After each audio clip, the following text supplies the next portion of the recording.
Millie Fleur Saves the Night by Christy Mandin.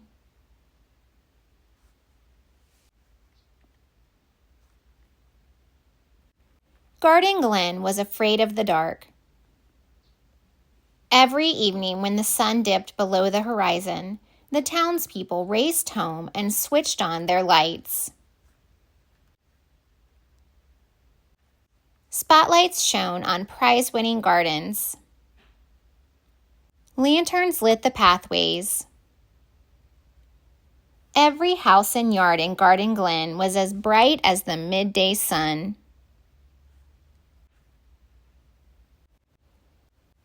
Every house except Millie Fleur La Fae's, of course. At the bottom of a scruffy hill at the edge of town, a lone street lamp glowed outside Millie Fleur's garden gate. To the people of Garden Glen, Millie Fleur's house was terribly dark and mysterious.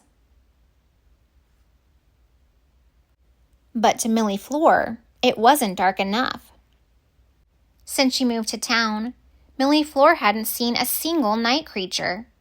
Her moon garden struggled to grow.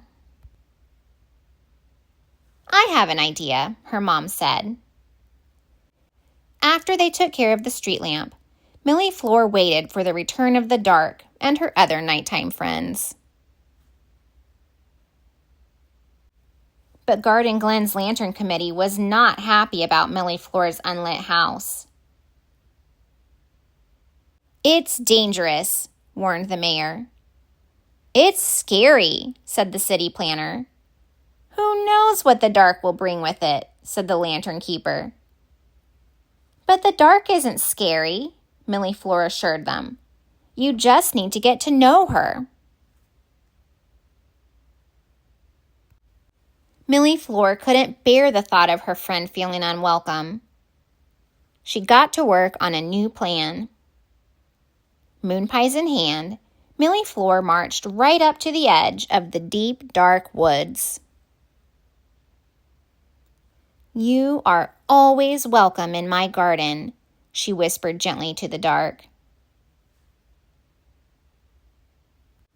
With Millie Fleur in the dark leading the way, the creatures of the night set off for Millie Fleur's garden.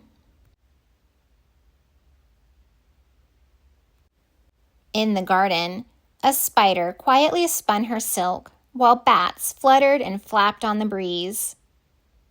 The crickets and the katydids played their gentle chorus, while the dark told tales of the night.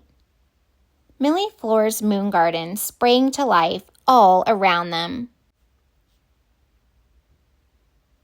The sweet smell of Millie Fleur's moonflowers, snoozing sugar plums, and twilight tulips drifted across the glen, enchanting her neighbors. Lanterns in hand, they followed the scent to Millie Fleur's house. As the light from the lanterns came closer, the dark and all her friends hid away. "I'll take care of you," Millie Fleur promised. Millie Fleur's neighbors were eager to see the perfumed plants growing in her garden. "Behind my gates lies a world you've been missing, but you'll have to put out your lanterns to see it," Millie Fleur told them. "You'll have to be brave." They were nervous to leave their lanterns behind.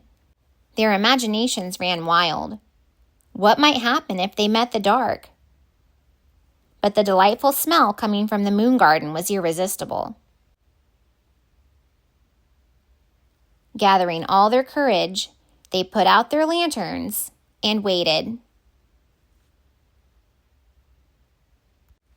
"It's okay to come out now," Millie Fleur whispered.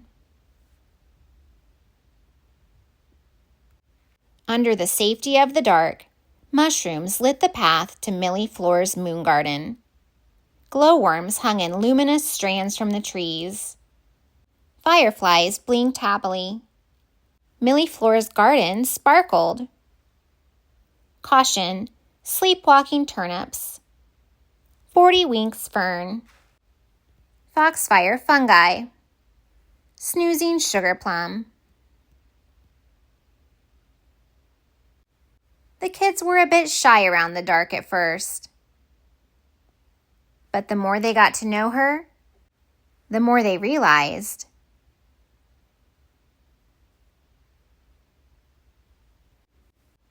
there were things the dark could share that couldn't be found in the light. One by one, the lights around Garden Glen began to go out. Moon gardens sprang up all over town. Ghostly gardenia, twilight tulips. The creatures of the night made themselves at home. And from that day on, Garden Glen was a friend of the dark. Millie Fleur had saved the night.